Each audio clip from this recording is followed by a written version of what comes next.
बिस्मिल्लाहिर्रहमानिर्रहीम। आज public works का पेपर हुआ है। आज डेट है 12 नवंबर 2022। तो दोस्त कह रहे हैं कि भी पेपर आप सर सॉल्व करके भेजें। तो मैंने उनसे कहा कि अभी वेबसाइट पे अपलोड नहीं हुआ पेपर, लेकिन उन्होंने मुझे कुछ तस्वीर भेजी हैं। तो मैं फिर यहाँ आपसे वो शेयर नहीं कर रहा, सिर्फ़ और सिर्फ मैं वो तस्वीर अपने सामने रख के वहाँ से यहाँ मैंने एंट्रीज़ कर ली हैं और मैं यहाँ से आपको समझाता हूँ। सबसे पहली बात है कि मिस ये नेम ऑफ कॉन्ट्रैक्टर है मिस्टर मूसा कंस्ट्रक्शन एंड को, ये आपने लिख दिया। वोचर नंबर ये था, डेट ये थी, रिहेबिलिटेशन ऑफ रोड्स ये वर्क था। अच्छा, इसमें 10 चीज़ें हैं, ये डिसमेंटलिंग ब्रिक और ये सारी बारी बारी यहाँ लिखी हुई हैं। ये इनके आगे यूनिट है। इसमें जो 4th नंबर पे है इसका यूनिट पर 1000 में है, बाकी पर 100 में है। इसी तरह ये आगे उनका यूनिट लिखा हुआ था और साथ उसका रेट लिखा हुआ था। ये रेट लिखे हुए हैं सारे के सारे। ये क्वांटिटीज़ अप टू डेट हैं, ठीक है। यहाँ तक तो आपको वो पेपर में सारे का सारा दिया हुआ है, ठीक है। अब यहाँ पर मैंने क्या किया, यहाँ चूँकि फार्मूले लगे हुए हैं, आप क्वांटिटीज़ को रेट के साथ मल्टीप्लाई करते हैं तो ये आपके पास सारी फिगर्स यहाँ आ जाएंगी।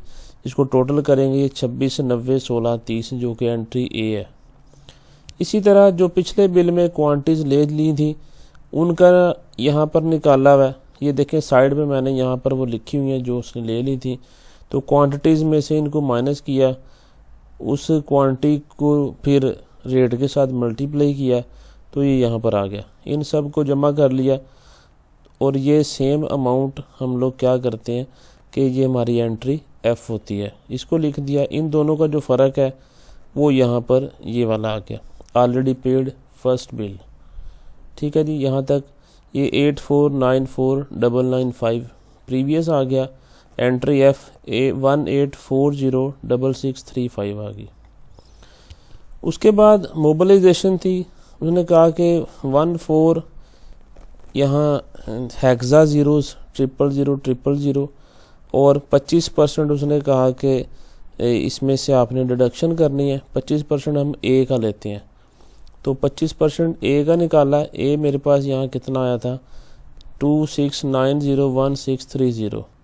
इसका 25% निकाला। इन दोनों को का डिफरेंस मैंने यहाँ पर लिख दिया, ये फार्मूला लगा हुआ है। तो इन दोनों वैल्यूज़ को यहाँ नीचे लिख दिया तो ये मेरे पास बी भी आ गई और डी भी आ गई। यहाँ तक हो गया। फिर सिक्योर एडवांस का था, उसने कहा कि 80,000 यूनिट उसने क्रश के लिए हुए थे और वो इसमें से माइनस करने हैं। 80,000 में से 80,000 चले गए, 0 रह गया। रेट 9600 था, वो क्रश था और उसका जो यूनिट है CFT था। रिड्यूस रेट 7200 आ गया, 75%। 75% आप लेते हैं रेट का। अब वो कह रहा है कि जो सी पार्ट था कि सिक्योर एडवांस देना है, 90,000 आपने क्वांटिटी है, ठीक है जी। तो उसका जो रेट है वो 9800 है। तो 9800 का 75% लिया तो ये 7350 आ गया। इसको मैंने यहाँ पर मल्टीप्लाई किया और 100 से डिवाइड भी किया, चूँकि ये पर 100 CFT है। तो इस वजह से यहाँ पर 100 से इसको डिवाइड भी करेंगे तो यही अमाउंट सेम यहाँ नीचे भी आ जाती है, जिसे हम लोग इस बिल की एंट्री सी कहते हैं। अब पिछले बिल में भी तो उसने ये लिया हुआ था, ये जो हमने माइनस किया वो कितना था, वो 9600 को 80,000 से ज़रब करेंगे, 100 से तकसीम करेंगे तो ये नीचे आ जाएगा। तो इन दोनों का जो फ़र्क है, डिफरेंस है, वो आपके पास एंट्री ई आ जाएगी, ठीक है जी। तो अब आगे मेमोरेंडम वाले हिस्से पे चलते हैं। यहाँ पर आपके पास पहले आपने एंट्री ए लिख दी, फिर बी लिख दी, फिर सी लिख दी। इन तीनों को जमा कर लिया, ये आ गया। उसके बाद इसी को आपने एंट्री के कह दिया क्योंकि इसमें अमाउंट विद हेल्ड नहीं है। और उसके बाद इसमें से आपने 3 डिडक्शंस माइनस करनी है। कौन कौन सी? मोबिलाइजेशन की, प्रीवियस बिल की एंट्री सी की, और जो पहले उसने बिल ले लिया हुआ है वो वाला जो कि एंट्री एफ और ए के दरमियान में आया हुआ था। इन तीनों को माइनस किया तो वो तीनों को जमा करें तो बनता है 28, 25, 49, 95। इनका फ़र्क निकालना, तो ये मेरे पास payment now to be made आ गया। इसमें से उसने कहा था कि 10% सिक्योरिटी निकालें और 7% इनकम टैक्स। तो 7% इनकम टैक्स निकाला, वो आ गया 87, 75, 36। और 10% सिक्योरिटी मैंने निकाली। सिक्योरिटी किसकी होगी? वो जो आपकी पिछला जो बिल है, ये बिल में आपके पास ये वाला जो आया हुआ है, जो एंट्री एफ का, ये वाला एंट्री एफ का आपने यहाँ पर 10% निकाला, तो आपके पास यहाँ पर ये सिक्योरिटी डिपॉजिट, इन दोनों को जमा किया तो ये अमाउंट आती है।